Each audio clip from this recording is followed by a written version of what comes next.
안녕하세요, 여러분. 제 채널에 다시 찾아와 주셔서 감사합니다. 오늘은 드라마틱하고 감동적인 실화를 들려드릴게요. 눈물과 행복이 뒤섞인 정말 강렬한 이야기입니다.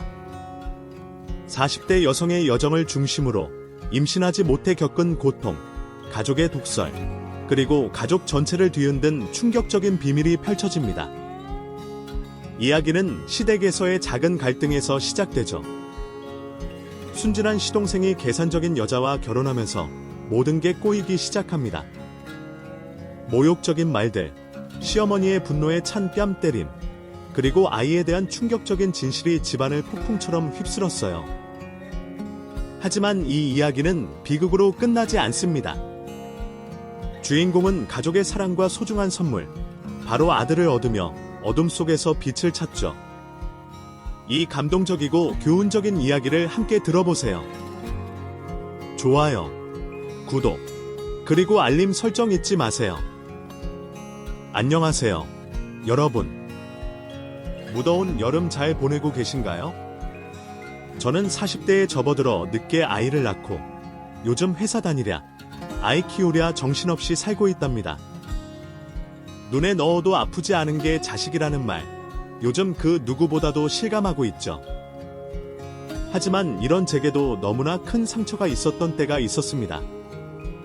오랫동안 아이가 생기지 않아 마음고생이 정말 심했거든요. 그 과정 속에서 그 누구보다도 제게 비참함과 고통을 안겨준 사람도 있었고요. 이제는 모두 지나간 일이지만 그 당시에는 얼마나 힘이 들었는지 별의별 생각을 다 했을 정도였습니다.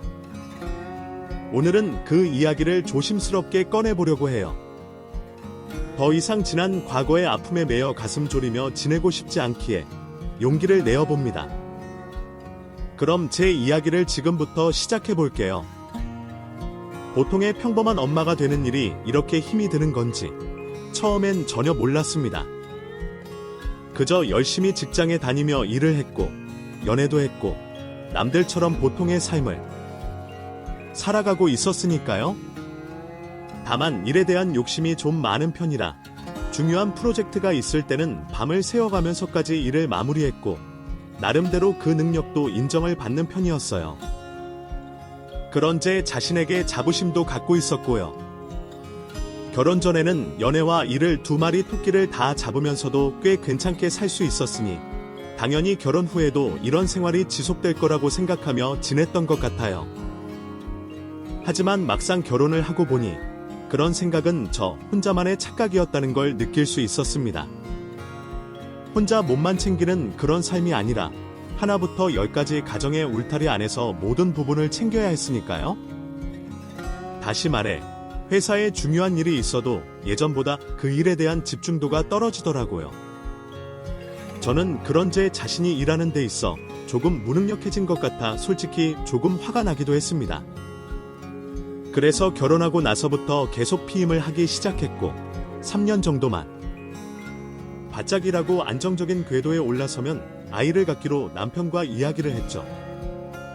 남편은 가정적이고 성실한 사람으로 아이를 빨리 가졌으면 좋겠다고 했지만 제가 이를 얼마나 사랑하는지 잘 알고 있었기에 제 의견을 존중해 주었습니다.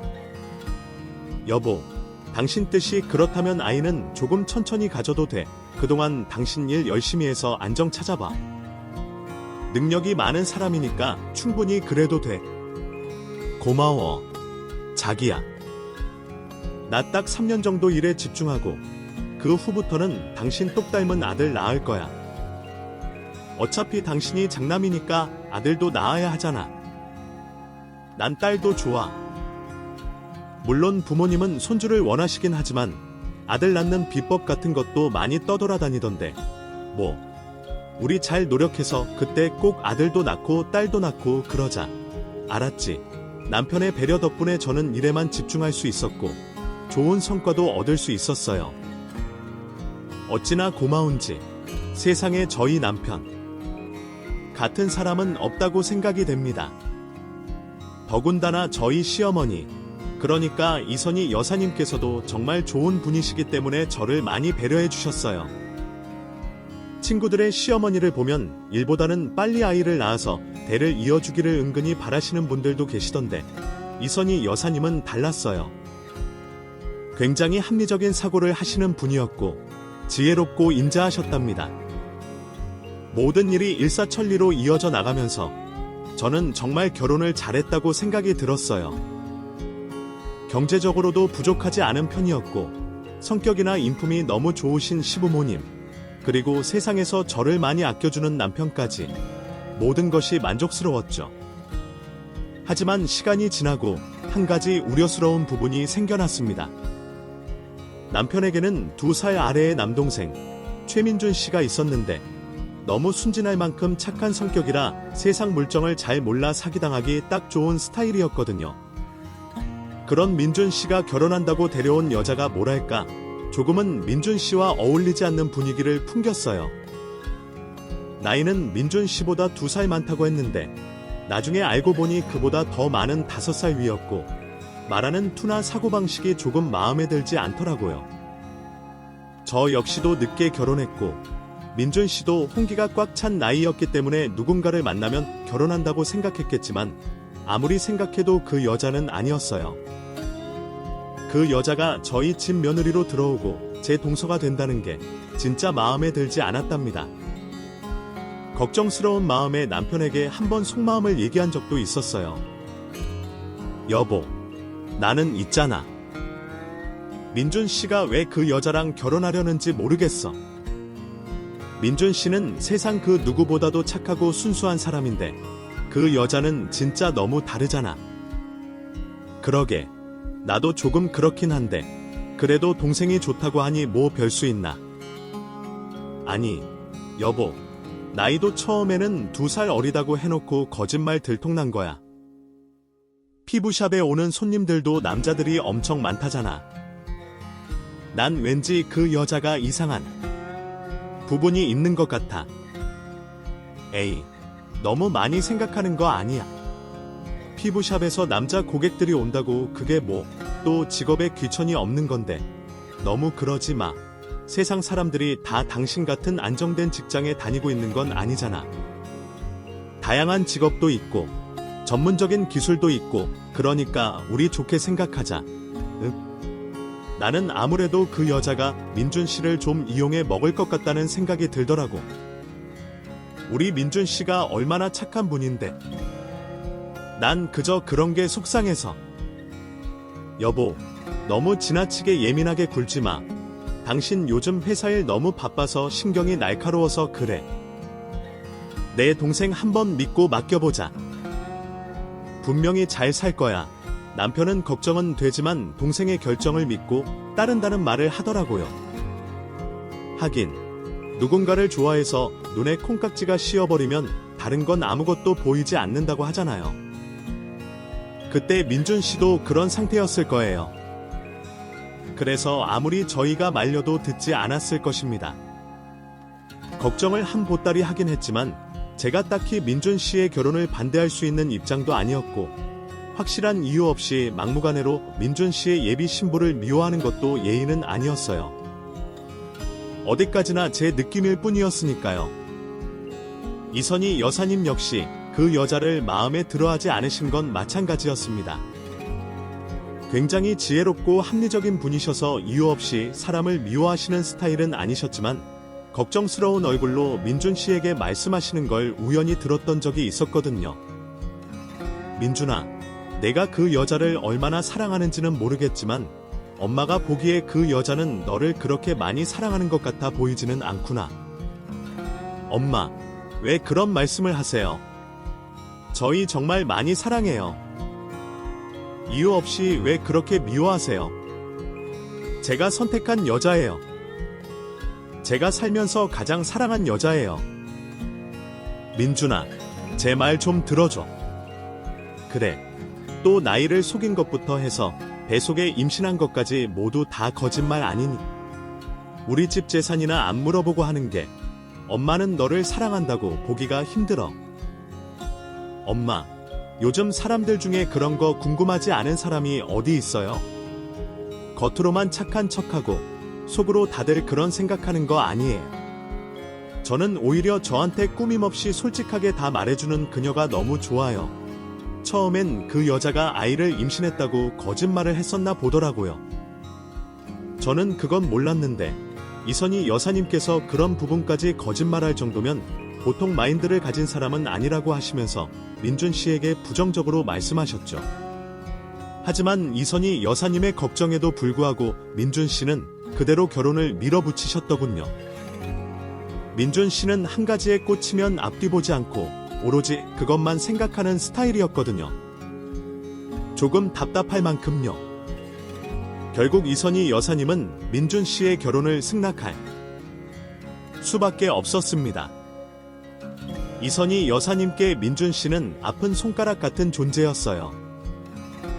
어렸을 적 저희 남편을 보느라 민준 씨가 뜨거운 국물에 팔뚝을 대어서 커다란 화상 자국이 있는지라 더운 여름에도 반팔을 입는 걸 꺼려하고 친구들에게 놀림까지 받았었다고 하더라고요.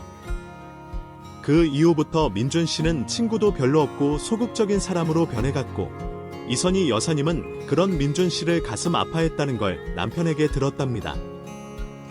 그런 부분 때문에 이선희 여사님은 항상 민준 씨가 무슨 말을 하건 무슨 일을 하건 굉장히 긍정적으로 생각하시고 반대하신 적이 없다고 해요. 조금 맞지 않는 생각에도 누구보다 적극적으로 민준 씨를 후원해 주셨죠.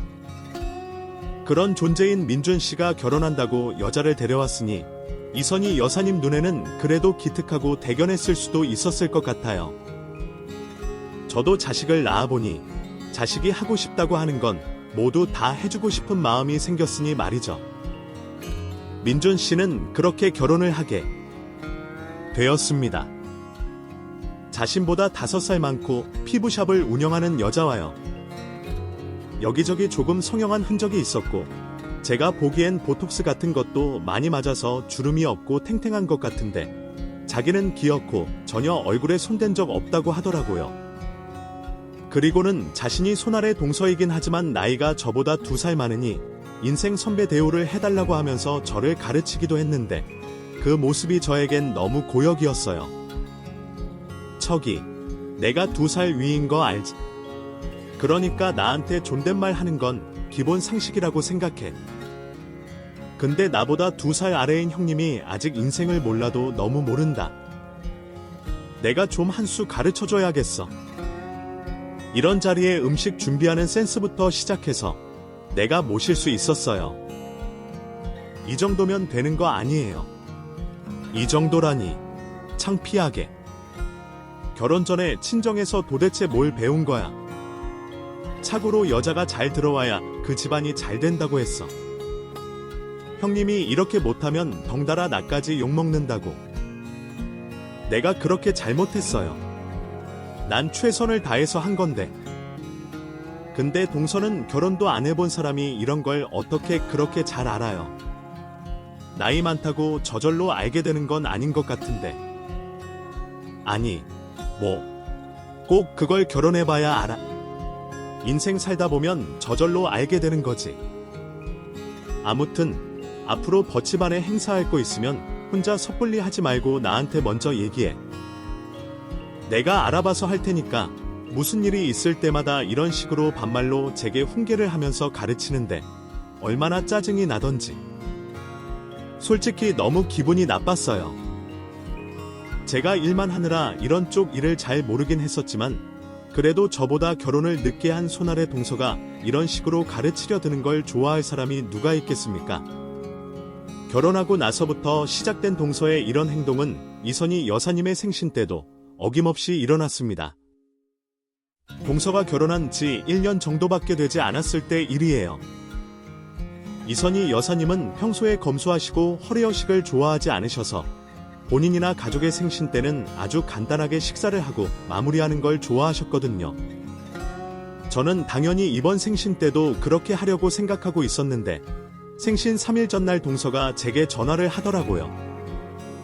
형님, 이따가 어머님 생신 아닌가요? 내가 호텔 예약해놨으니 그렇게 아세요. 호텔, 동서, 호텔은 무슨? 이선희 여사님은 그런 거 안 좋아하세요. 갑자기 호텔을 왜 예약했어요? 모르는 소리 하지 마세요. 어머님이 그런 거 좋아하실지 안 좋아하실지 해보지도 않고 어떻게 알아? 참, 형님은 너무 단순해. 세상에 자기 생일 그렇게 챙겨주는 거 싫어하는 사람이 어디 있어? 동서보다 내가 이선희 여사님에 대해 더 잘 알지 않겠어요? 이선희 여사님은 거창하게 호텔 가서 하는 것보다 가족끼리 보내는 시간 자체를 소중하게 생각하시는 분이세요. 그리고 나한테 상의도 않고 혼자 그렇게 예약하면 어떡 해요? 내가 형님이 결혼도 먼저 해서 이 집안에 대해 잘 안다고 커츠 같은 소리 하고 있네? 형님은 이 집안에 대해 아직 잘 모르는 모양인데 건물이랑 땅 갖고 있는 것만 해도 얼마야? 그런 걸 안 좋아한다고. 이 집안 꽤나 돈 좀 있는 집안이라고. 직장 생활하는 사람이 왜 이렇게 생각이 단순해? 뭐라고? 아니, 재산이랑 무슨 관계예요? 그리고 동서는 그런 걸 다 어떻게 알고 그런 말을 해요? 허유, 답답해. 무슨 대화가 통해야 말을 하지? 아무튼 그날은 나한테도 너무 소중한 날이니까 그런 줄 알고 끄리러 와 갑작스럽게 걸려온 동서의 전화에 저는 정말 황당했어요. 이선희 여사님 생신에 호텔 예약을 해놓은 것도 황당했지만 이 집안의 재산에 대해 아주 상세하게 알고 있는 것도 정말 황당했죠. 솔직히 저는 시부모님의 재산에 대해 잘 알고 있지 못했거든요. 그런 걸 내세우시는 스타일도 아니시고 워낙 겉모습이 검소하시고 타고 다니시는 자동차도 오래된 국산차였기 때문에 그런 생각을 별로 들게 하지 않으셨고요.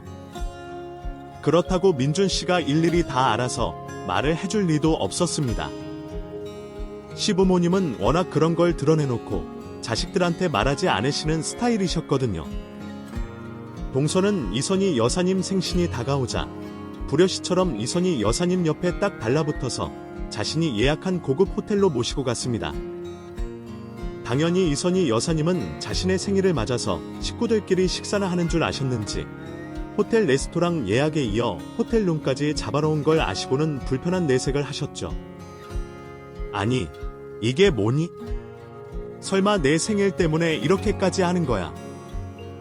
어머님, 제가 결혼하고 첫 생신이기도 하고 또 제가 결혼 전에 본의 아니게 거짓말을 하게 된 것도 있어서 이렇게 준비해봤어요. 절대 부담 갖지 마시고 편안하게 즐기세요. 오늘은 어머님의 날이잖아요. 헌법 뽑고 작은 애야. 그 마음은 너무 고마운데 나는 솔직히 이런 곳은 부담스러워. 서로 주고받는 마음이 중요한 거지. 이렇게 거디 화려하다고 해결될 문제는 아닌 것 같은데. 어머님, 그래도 제 성의인데 그냥 오늘은 기분 좋게 즐기셨으면 좋겠어요. 그리고 사실 제가 깜짝 선물로 고백할 것도 있고요. 저 임신했어요. 어머니, 아니, 정말이야. 그게 정말 아이를 가졌다고. 화친작에 말을 할지. 어휴, 이런 경사스러운 일이 있나. 그래. 고맙다. 작은 애야. 고마워. 우리 집안 장손이 필요하니까 꼭 아들이었으면 좋겠어요. 든든하게 이 집안을 책임질 아들 말이에요. 아이고, 아들이고 딸이고 그저 몸 건강하게 태어나면 나는 더 이상 바랄 게 없구나. 동서는 고급 호텔 안에서 특급 고백을 하더군요. 뱃속에 아이를 임신했다는 선언에 불편해하시던 이선희 여사님의 얼굴은 활짝 피게 되었습니다. 솔직히 저희가 다 나이가 꽉 차서 결혼했기 때문에 당연히 아이를 기다리셨을 거예요. 다만 제가 일에 대한 욕심이 많다 보니 그걸 이해해 주셨던 것뿐이지 속으로는 얼마나 손주를 보고 싶으셨을까 했어요. 동서의 임신 소식에 온 가족은 행복했습니다. 저만 빼고요. 저는 왠지 동서의 임신 소식을 들으니 기분이 그렇더라고요. 씁쓸하기도 하고 서운하기도 하고 왠지 그냥 복잡한 생각이 들었습니다. 1박 2일 내내 호텔 안에서 음식을 시켜 먹고 호텔 앞에서 산책하며 느낀 건 역시 아이가 필요하다는 것이었어요. 이선희 여사님과 제가 하는 이야기보다 동서가 아이에 대해 이선희 여사님과 얘기하고 나누는 것들이 훨씬 많았거든요. 뭔지 모를 끈끈한 소통 같은 것도 느껴졌고요. 순수하고 착한 민준 씨 역시 동서가 아이를 가졌다는 말에 한없이 기뻐하며 입이 귀에 걸리는 모습을 보고는 어쩌면 남편도 간절하게 아이를 기다릴 수도 있겠다는 생각도 하게 되었습니다. 그렇게 이선희 여사님의 생일이 끝나고 저는 결심했죠. 아이를 가져야겠다고요? 마침 남편과 약속한 3년이라는 시간도 지났고 제 나이도 있으니 더 이상 미루면 안 되겠다는 생각이 들었습니다. 고민 끝에 남편에게 아이에 대한 얘기를 하니 남편 역시 너무나 좋아하더라고요. 여보, 우리도 이제 아이 가져. 동서가 임신했다는 소식에 온 가족이 그렇게 기뻐하는 모습을 보니까 우리도 이제 아이를 준비해야 할 것 같아. 정말. 그게 정말이야. 여보, 안 그래도 나도 당신한테 그 얘기를 얼마나 기다렸는지 몰라. 여보, 고마워. 정말 고마워. 당신이 이렇게 기뻐해주니 나도 고마워. 나도 일할 만큼 했으니까 이제 아이 갖는데 집중해서 최선을 다해볼게. 저는 그렇게 아이를 가질 준비를 하게 되었습니다. 그저 잘 먹고 잘 자고 피임을 하지 않으면 아이는 자연스럽게 생길 줄 알았죠. 하지만 임신이라는 것이 그렇게 생각처럼 쉽게 되지는 않더라고요. 몇 달이 지나도록 임신의 기미는 코빼기도 보이지 않았고 노력하면 노력할수록 마음만 조급해졌습니다. 그 사이 동서의 배는 점점 불러왔고 여러 가지로 제게 임신했다는 유세를 떨었죠. 아니, 형님은 내가 깨떼고 한 게 언젠데 아직도 깜깜무소식이야. 나이도 적지 않은 사람이 도대체 언제 갖겠다는 거야. 동서, 나도 노력하고 있는데 그렇게 잘 안 되네. 뭐, 조금 있으면 좋은 소식이 오겠지. 형님, 애가 뭐 그렇게 막 생기는 게 아니라고. 미리 준비도 하고 그래야지. 가만히 있다가 갑자기 임신하고 싶다고 하면 뿅 하고 생기나. 아무튼 헛똑똑이. 일만 잘하면 뭐해. 여자 구실을 잘해야 사랑받지. 동서, 말이 너무 심한 거 아니에. 아무리 그래도 내가 손이 형님이잖아. 여자 구실이란 어쩜 그렇게 말을 막 해. 막하다니 진짜 이상한 사람이네. 뱃속에 가 다 듣겠다. 임산부한테 화까지 내고. 정말 형님 그러다가 임신도 안 된다. 신보를 곱게 써야지. 동서의 말에 저는 화가 머리끝까지 났습니다. 안 그래도 여러 가지로 마음에 들지 않는 부분이 많았는데 이제는 먼저 임신한 것까지 제게 생색을 내며 막말을 짓거리니까요. 이런저런 소리 듣지 않으려면 하루라도 빨리 아이를 가져야겠다는 생각이 더욱 절실해졌습니다. 그래야 동서도 제게 아무 말 못할 것 같았으니까요. 시간이 흘러갈수록 제 마음은 조급해졌지만 쉽게 아이는 생기지 않았고 결국 병원에 다니며 시험관 시술까지 생각하게 되었죠. 동서는 정말 떡두꺼비 같은 건강한 아들을 출산하였고 온 가족은 잔치 분위기였습니다. 아들 손이 귀한 집이라 아들을 꼭 낳았으면 좋겠다고 생각하셨던 이선희 여사님은 그 누구보다 행복해 하시더라고요. 웬만해서 그런 걸 막 티내시는 분이 아니신데 얼마나 좋으셨는지 제 앞에서도 티를 내셨어요. 아이고, 장하다, 장해. 우리 집에 드디어 손주가 생겼구나. 내가 얼마나 그동안 마음을 졸이고 있었는데 이제 돌아가신 시아버지한테 내가 면목이 생기는구나. 허이구, 네 손주 이선희 여사님의 말에 저는 더더욱 작아졌습니다. 아이 하나가 온 집안에 주는 영향력이 이렇게나 클 줄은 상상도 하지 못했거든요. 제 마음을 아는 남편이 너무 속상해하지 말라고 하며 저를 달래주긴 했지만 솔직히 그 마음이 쉽게 풀리지는 않더라고요. 하루라도 빨리 아이가 생겨야 했지만 그렇지 않은 상황에 제 마음은 더더욱 찢어지는 것 같았습니다. 일을 너무 무리하게 해서 그런가 싶어 나중에는 회사를 그만두기까지 하면서 저는 시험관 시술을 했어요. 간절히 원하고 노력해도 아이가 안 생기면 그렇게까지 할 수밖에 없거든요. 동서가 아이를 낳은 지 2년, 3년이 지나고 4년 차가 될 때까지도 제게 아이는 찾아오지 않았습니다. 그 사이 저는 직장을 휴직한 그냥 무직의 아줌마가 되어 있었고 시험관 시술로 인해 몸과 마음이 많이 지쳐있던 상황이었어요. 살도 찌고 자신을 가꾸지도 않았으며 성격도 아주 많이 예민해져 있었습니다. 특히 시댁에 가서 동서와 함께 있을 때에는 속에서 피눈물이 나는 것만 같았죠. 동서의 아이는 무럭무럭 자라서 벌써 5살이 되었는데 저는 그동안 모래놀이를 하기도 하고 그런데 시간이 지날수록 이선희 여사님은 손주를 대하는 태도가 조금씩 변해가고 있으셨습니다. 처음 태어나고 돌이 될 때까지는 정말 많이 예뻐하시면서 손수 아이도 봐주시고 그러셨는데 이제는 그런 행동이 조금 변하신 것 같았어요. 동서를 대하는 태도 역시 예전과는 많이 달라지셨는데 동서 역시 뭔지 모르게 이선희 여사님의 눈치를 많이 보게 되더라고요.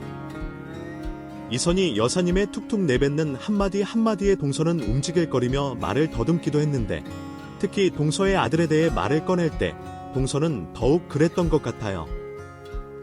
민서는 어째 아빠 얼굴이 하나도 없네? 아이들은 커가면서 12번씩 얼굴이 바뀐다고 하는데 말이야.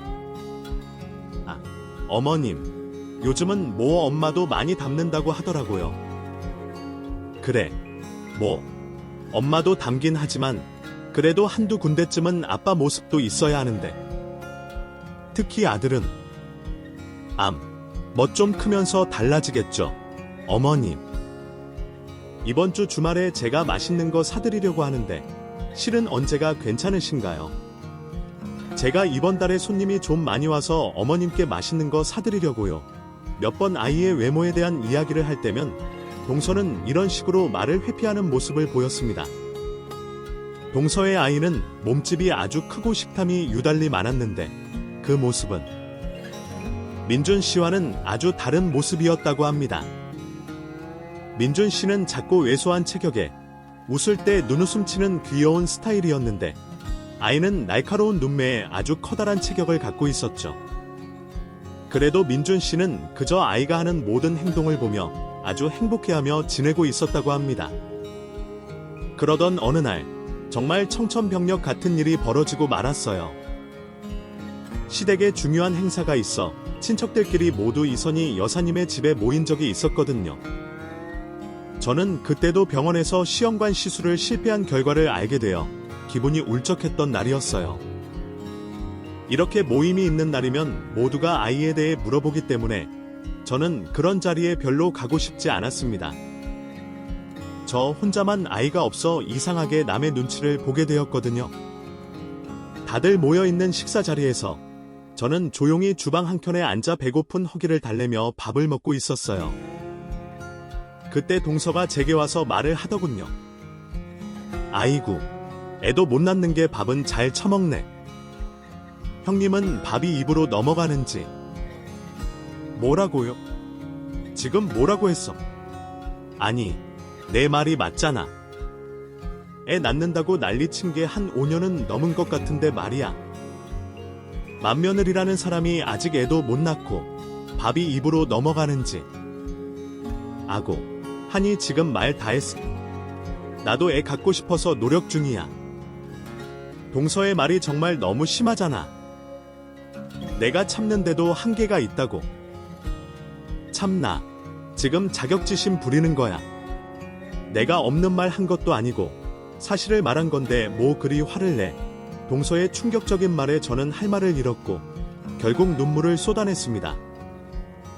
그동안 참고 있던 서러움이 폭발한 것이죠. 동서는 불효씨처럼 다른 사람이 있을 때는 그렇게 착한 척을 하면서 아무도 없을 때 제게 막대하는 그런 사람이었어요. 그런데 그 순간 지나가던 이선희 여사님이 주방으로 들어오시더니 동서에게 버럭 화를 내며 동서의 뺨을 때리는 거예요. 이런 못된 년 같으니라고 찰싹하는 찰진 소리와 함께 동서는 뺨을 움켜쥐었고 화들짝 놀란 표정으로 이선희 여사님을 바라보았습니다. 어머님, 지금 뭐 하시는 거에? 왜 이러세요? 이런 못된 년, 네가 감히 우리 집을 능멸해? 꼬리 9개 달린 구미호가 따로 없네? 네가 그러고도 사람이니? 어머님, 왜 이러세요? 정말 왜 이러시는 거예요? 기선희 여사님은 뺨을 때린 것에도 분이 풀리지 않으셨는지 이어서 동서의 머리와 등짝 등을 마구 두들겨 패셨어요. 저는 너무 놀라서 이선희 여사님을 말렸죠. 어머님, 진정하세요. 어머님, 어머님. 내가 이런 년은 살다 처음 본다. 사람이 참는데도 한계가 있지. 내가 정말 혹시나 했어.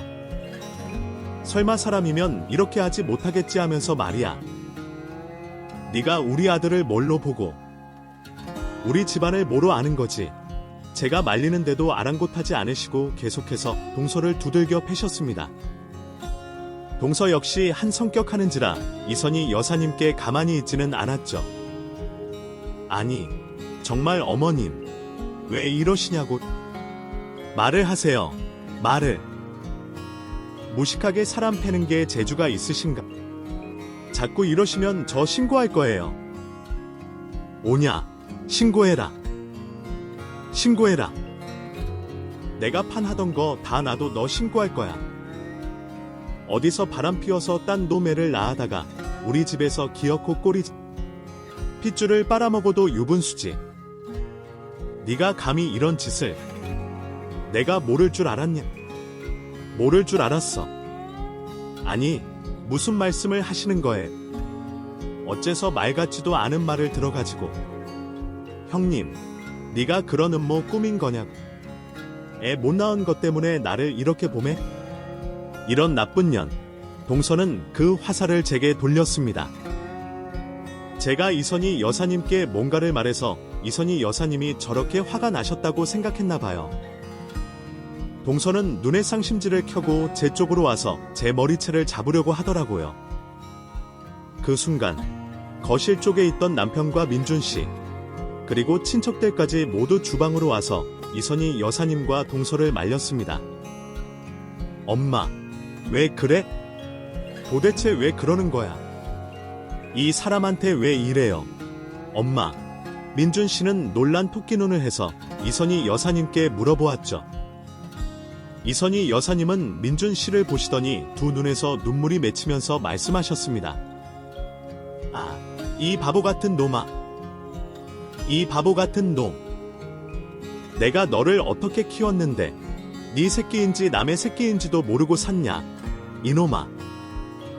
아, 엄마.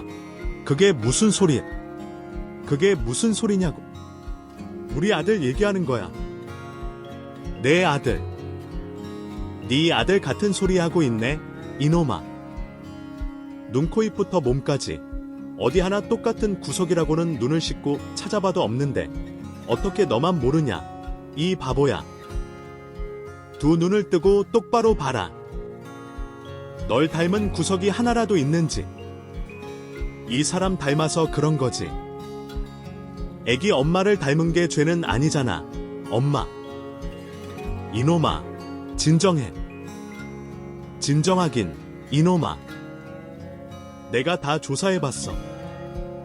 인연이 그리스 인연이 다른 놈하고 바람펴서 나온 놈을 데려다가 키운 거라고. 내가 다 검사해보고 다 알아봤다고. 다른 놈 애를 낳으면 10씩이나 살면서 말이야. 허이구, 내 팔자야. 이선희 여사님의 발언에 순간 분위기가 싸해졌고 모두가 멀뚱해져 쳐다보고만 있었습니다. 몇 초 동안의 침묵이 흐르고 나서 동서가 먼저 말을 꺼냈어요. 아니, 그게 무슨 소리예요? 제가 뭐 잘못했다고요? 민서야, 얼른 나와.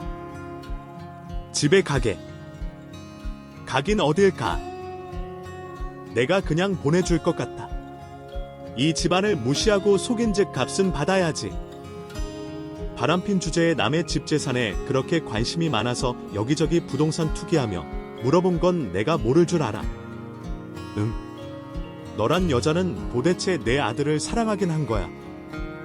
아예 처음부터 착점하고 우리 집에 온 거야. 어머님, 지금 많이 흥분하셨으니까 나중에 다시 얘기해요. 저 이만 가볼게요. 민서야, 얼른 옷 입고 나와. 엄마랑 집에 가자니까. 옆에서 뭐해? 뭘 그렇게 보고만 있어. 집에 안 갈 거야. 가자. 나 집에 갈래. 어디서 내 아들을 불러? 네가 바람펴서 낳은 딴 놈 아들만 데리고 나가라. 내 아들은 절대 안 돼. 이선희 여사님은 단호한 어조와 눈빛으로 동서를 쏘아붙이셨습니다. 동서는 많이 당황했는지 식은땀을 흘리며 말까지 더듬고 그 자리를 회피하려고 하더군요. 옆에 있던 민준 씨는 아직도 믿을 수 없다는 표정을 지으며 짐을 챙겨 동서와 아이와 함께 집에 가려고 했는데 그 순간 이선희 여사님은 종이 한 장을 보여주시며 민준 씨에게 말씀하셨어요. 자, 이것 봐라. 이걸 보고도 네가 저 여자와 같이 가고 싶으냐? 너랑 어디 하나 똑같은 구석 없는 놈을 낳아다가 키우다니 아들이래. 이제 다 끝났어. 그 만나자. 너를 단 한순간도 진심으로 사랑한 적 없는 여자야. 우리 집안 돈 보고 착한 너를 이용한 거라고. 그동안 아주 너를 머슴처럼 부려온 거 내가 모를 줄 안. 이 애미가 에바지로니. 집에 가보면 아주 설거지부터 빨래 기능까지 너한테 다 시키는 것도 내가 다 그냥 눈 감았다. 우리 집안 장손을 낳아준 며느리니까. 엄마, 이게 다 무슨... 이제 저 여자에 대해 알겠지? 어떤 사람인지 네 눈으로 똑똑히 봤지. 엄마가 결혼할 때부터 말리니 요를 알겠지. 이제 다 끝났어. 다 끝났다. 민준 씨는 흐느껴 울며 그 자리에 주저앉았습니다. 너무 착하고 순수한 사람인데 이렇게 이용당했다는 사실이 너무 가슴이 아프더군요. 그리고 동서는 자신의 아들을 데리고 후다닥 그 집을 빠져나가기 바빴는데요. 나갈 때까지 친척분 중 이모님 한 분이 동서의 뒷머리채를 잡아 바닥에 내동댕이 치는 바람에 동서는 거실 바닥에 나뒹굴었어요. 옆에서 동서의 아이는 울고불고하며 그 이모님을 때리고 아주 가관도 아니었습니다. 우리 엄마 왜 때려? 우리 엄마 때리지 마. 나쁘다. 주막 나쁘다.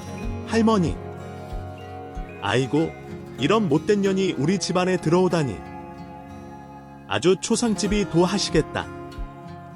이런 쓰레기 같으면 때리지 마.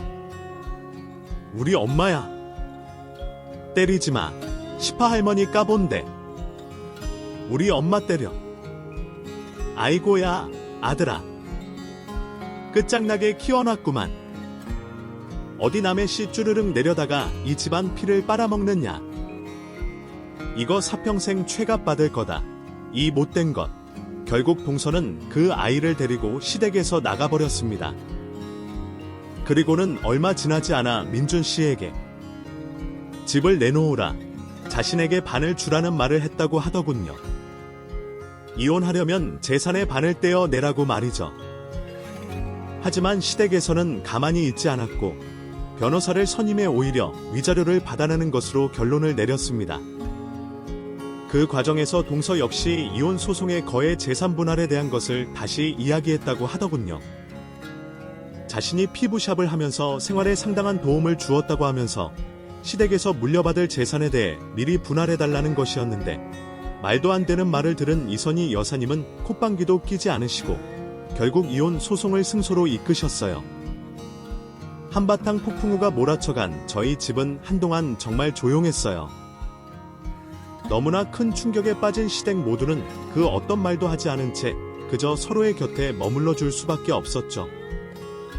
그 중에서도 가장 큰 충격을 받은 민준 씨는 집을 바로 정리한 후 시댁으로 들어가 이선희 여사님과 함께 살았고 다니던 직장도 그만두었다고요. 얼마나 충격이 컸는지 자신의 방 안에서 하루 종일 불을 끄고 나오지도 않고 밥도 먹지 않았다는 말을 들었는데 제 가슴이 다 미어지는 것 같았습니다. 이선희 여사님은 정말 대단하신 분이셨어요. 그런 상황 속에서도 단 한 번도 민준 씨를 향해 소리치거나 화내지 않으시고 다 기다려주셨습니다. 그리고 긴 어둠의 터널 속에서 잘 나올 수 있도록 정신과 전문의에게도 데려가 민준 씨의 상처를 치유해 주셨죠. 우리 아들은 잘할 수 있어. 억지로 괜찮은 척하지 않아도 돼. 엄마는 다 기다려줄게. 기다려줄 수 있어. 천천히 해. 천천히. 엄마, 아들이 못나서 죄송해요. 못난 아들 때문에 엄마까지 그런 꼴을 당하고, 아니, 아들아. 엄마가 못나서 그래. 엄마가 좀 더 너를 지켜주지 못해서 그렇다. 앞으로는 엄마가 너 꼭 지켜줄게. 걱정 마. 이선희 여사님의 노력 덕분에 민준 씨는 8개월 정도 후에는 정상적인 일상생활을 할 수 있을 정도로 많이 좋아졌습니다. 직장은 잃었지만 그래도 마음은 치유가 되었다며 그것만으로도 충분하다고 아시는 이선희 여사님은 민준 씨에게 주려고 했던 땅의 일부를 정리해서 작은 카페를 마련해 주셨어요. 그곳에서 새롭게 인생을 시작할 수 있을 거라고 하시면서 말이죠. 민준 씨는 카페를 위해 바리스타 자격증까지 따서 정말 열심히 일을 했습니다. 조금 부족해 보이긴 해도 주어진 일에 민준 씨만큼 성실하게 일을 하는 사람은 찾기 힘들 거예요. 덕분에 저도 가끔 맛있는 민준 씨의 커피를 마실 수 있게 되었고요. 저는 그런 소동이 일어나고 난 후 한동안 마음의 충격이 가시지 않아 고생을 좀 했어요. 이렇게 가까운 가족한테서 이런 일이 일어날 거라고는 상상도 해본 적이 없이 살았거든요. 그래서 그런지 꽤 충격을 없애는 기간이 조금 걸리더라고요. 그 기간 동안 남편과 많은 시간을 보냈고 많은 이야기를 나누며 오히려 신혼 때보다 더욱 가까워진 것 같았습니다. 서로가 받은 충격을 위로해주며 진정한 사랑을 느끼게 되며 그 덕분인지 1년이 지난 후에 자연 임신이 되었답니다. 그렇게 노력을 하고 시험관 시술까지 해도 안 생기던 아이가 자연스럽게 저희 곁에 찾아온 것이에요. 처음 임신 테스트기에 선명한 두 줄을 보고도 믿지 못하고 10번이나 더 해봤던 기억이 아직도 생생하네요. 그 덕분에 남편과 이선희 여사님, 그리고 민준 씨까지 너무나 행복했고 저희 가족은 그 어느 때보다도 굳건해졌답니다. 장하다, 우리 며느리. 아가, 정말 너무 고맙다. 너무 고마워. 어머님, 죄송해요. 제가 조금 더 일찍 아이를 가졌어야 했는데, 아니다, 아니야. 무슨 그런 말이 있니? 나는 열심히 일하는 네 모습도 너무 좋았어. 우리 아들도 너처럼 열심히 일하는 능력 인정받는 사람이 되고 싶었는데 그러지 못했거든. 그래서 네가 부러웠다. 하루빨리 장손을 보고 싶은 마음은 있었지만 그런 네 모습이 너무 좋아서 나도 참아 많이 했어. 어머님, 감사해요. 정말 어머님은 제가 너무 본받고 싶은 분이세요. 감사합니다. 우리 지난 상처는 다 잊고 새롭게 다시 시작해보자 꾼다. 어쩌면 이 아이가 우리 가족에게 새로운 출발을 할 수 있게 만들어주려고 찾아온 걸 수도 있어. 그 따뜻한 마음을 가진 아이니까 우리가 정말 잘 키워보자 꾼다. 어머님, 저도 최선을 다해서 뱃속에서 잘 품고 세상으로 나오게 할게요. 그렇게 10달을 뱃속에 품고 저는 남편과 똑 닮은 남자아이를 출산했습니다. 아이를 낳을 때까지 먹는 것, 입는 것, 보는 것, 모든 것에 조심하게 행동하느라 솔직히 조금 답답한 부분도 있었지만 이 세상 누구보다도 행복한 임산부였던 것 같아요. 아이를 낳고 나서는 이선희 여사님이 정말 많은 도움을 주셨어요.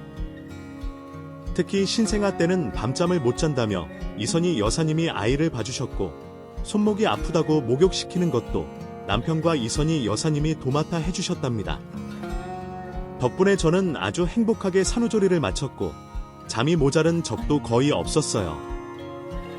그리고 아직 남편과 이선희 여사님 누구한테도 말 못할 비밀이 하나 있는데요. 제가 아이를 낳고 나서 동서한테서 전화가 한 번 온 적이 있었답니다. 낮부터 술을 마셨는지 혀가 꼬부라진 목소리로 태껏 그 애가 남편 해가 맞느냐고 하면서 쌍욕을 하고 결론은 모든 게 다 제 탓이라고 하는 얘기인 것 같더라고요. 말 같지도 않아서 그냥 끊어버리고 번호를 수신 차단해버렸는데 대충 그런 얘기를 짓거렸던 것 같습니다. 나중에 우연히 동서가 했던 피부샵 앞을 지나간 적이 있었는데 이미 다른 가게로 바뀌어 버렸더라고요. 동서가 낳은 아이와 어디 가서 잘 살고 있겠죠. 다시는 기억하고 싶지 않은 일이에요. 아마 제 인생 최악의 일인 것 같아요. 살면서 그렇게 황당한 일은 처음이었거든요. 그 후로 저는 회사에 복직을 하게 되었습니다. 오랫동안 쉬었는데 회사 팀장님이 다시 나와 달라는 부탁을 하셨고 이선희 여사님이 흔쾌히 맡아주시며 저보고 기회를 놓치지 말라고 하셔서 용기를 낼 수 있었던 것 같아요. 너무 오랜 기간 쉬었던 탓에 일이 손에 잡히지도 않고 머리도 잘 굴러가지 않았지만 천천히 하나씩 적응해 나가면서 일을 하고 있답니다. 너무 감사해서 이선희 여사님께 양육비를 드린다고 해도 마다하시고 오히려 저를 위해 사골 국물까지 우려내어 끓여주셨어요. 저희 이선희 여사님 정말 멋있는 분이시죠. 가끔 이곳의 사연들을 들으면 아주 나쁜 시어머니들도 계시는 것 같은데 저희 이선희 여사님은 정말 이 세상에서 최고의 시어머니세요. 저도 나중에 이런 시어머니가 되어야 할 텐데 마음처럼 될지는 잘 모르겠네요. 지금 같아서는 아들을 평생 품에 놓고 결혼도 시키고 싶지 않은데 말이죠. 모든 것이 너무 행복한 요즘 용기를 내어 지난 일들을 꺼내보았는데 제 이야기 어땠는지 모르겠어요. 이렇게라도 후를 털어낸 이 마음이 한결 가벼워진 것 같아서 저는 매우 기분이 좋답니다. 여러분들도 마음속에 간직하고 계신 이야기들이 있으면 이곳에 털어놓아 보세요. 그럼 이상으로 제 이야기를 마치겠습니다. 마지막까지 제 이야기를 들어주셔서 정말 감사합니다. 이 이야기가 여러분께 깊은 감동과 가족의 사랑, 그리고 어려움을 극복하는 힘에 대한 작은 깨달음을 전해주었기를 바랍니다. 이야기가 마음에 드셨다면 댓글로 여러분의 느낌을 나눠주시고 좋아요와 구독 버튼을 눌러 앞으로 더 많은 감동적인 이야기를 함께 만나보세요. 다음 영상에서 다시 만나요.